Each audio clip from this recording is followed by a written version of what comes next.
Hello guys, आज हम इस प्रोग्राम में 2 नंबर सर्व करेंगे विदाउट यूजिंग थर्ड वेरिएबल। आपको स्क्रीन पर प्रोग्राम दिख रहा होगा एंड आउटपुट भी दिख रहा होगा। चलिए हम बात करते हैं प्रोग्राम की। सबसे पहले मैंने प्रोग्राम में 2 वेरिएबल डिक्लेयर किए हैं क्योंकि मुझे 2 ही नंबर सर्व करने थे, इसलिए मैंने 2 वेरिएबल डिक्लेयर किए हैं। आप भी 2 ही नंबर सर्व कर डिक्लेयर करिएगा। थर्ड वेरिएबल्स मत यूज़ करिए क्योंकि उससे आपका प्रोग्राम गलत माना गया है। तो सबसे पहले मैंने दोनों वेरिएबल्स की यूजर से इनपुट लिया है, स्कैनफ फंक्शन यूज़ किया है। फिर मैंने इसमें जो लॉजिक यूज़ किया है वो 3 इक्वेशंस आपको दिख रही होंगी। इनका एग्जीक्यूशन होने के बाद जब ये कंप्लीटली एग्जीक्यूट हो जाएंगे तब आपका नंबर स्वैप हो जाएगा। अभी इसका हम ड्राई रन भी देखेंगे, उसमें आपको समझ में आ जाएगा कैसे नंबर स्वैप होता है। फिर मैंने इसका आउटपुट स्क्रीन पे प्रिंट कराया है। तो जैसे कि आप आउटपुट में देख रहे होंगे, enter the value of A equal to 10 and enter the value of B equal to 20। तो यूजर ने पहले 10 इनपुट कराया है, फिर 20 कराया है। The number before swapping are भी इसमें दिखा रहा है कि क्या है, A equal to 10 and B equal to 20।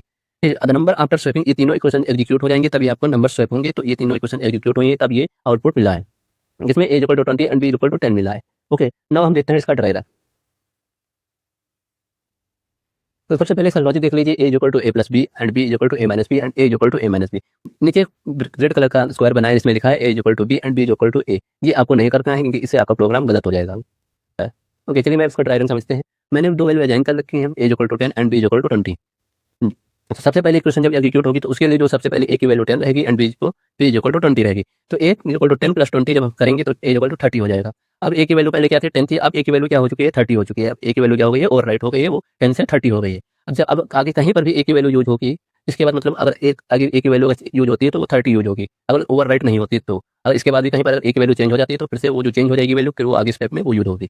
यहाँ पर 30 है तो नेक्स्ट इक्वेशन में मुझे क्या करना है, a equal to a minus b. अब ए की वैल्यू 30 हो चुकी थी तो इसमें मैं यहाँ पे 30 यूज की है एंड माइनस 20 जो बी की वैल्यू थी वो चेंज नहीं हुई थी तो मैं बी की वैल्यू सेम रख रहा हूँ, 30 माइनस 20। तो बी इक्वल टू 10। अब आप देख रहे होंगे कि बी की वैल्यू 10 आ गई है, पहले क्या थे 20। अब उस वेरिएबल में 20 वैल्यू नहीं रहेगी, उस वेरिएबल में 10 वैल्यू स्टोर होगी, तो ओवर राइट हो गई। पहले क्या थे 20 से, अब क्या है 10।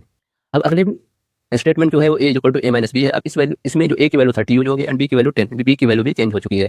अब मैंने जब इसको किया है तो ए इक्वल टू 20 हो गया। अब आपकी कंप्लीट हो चुकी है स्वैपिंग, तो हम देख लेते हैं इसका रिजल्ट। बिफोर स्वैपिंग क्या था, a equal to 10 and B equal to 20। और फाइनल में मुझे ए एंड बी की वैल्यू क्या मिली है, a equal to 20 and B equal to 10। तो अब मैच कर सकते हैं, आपकी स्वैपिंग हो चुकी है।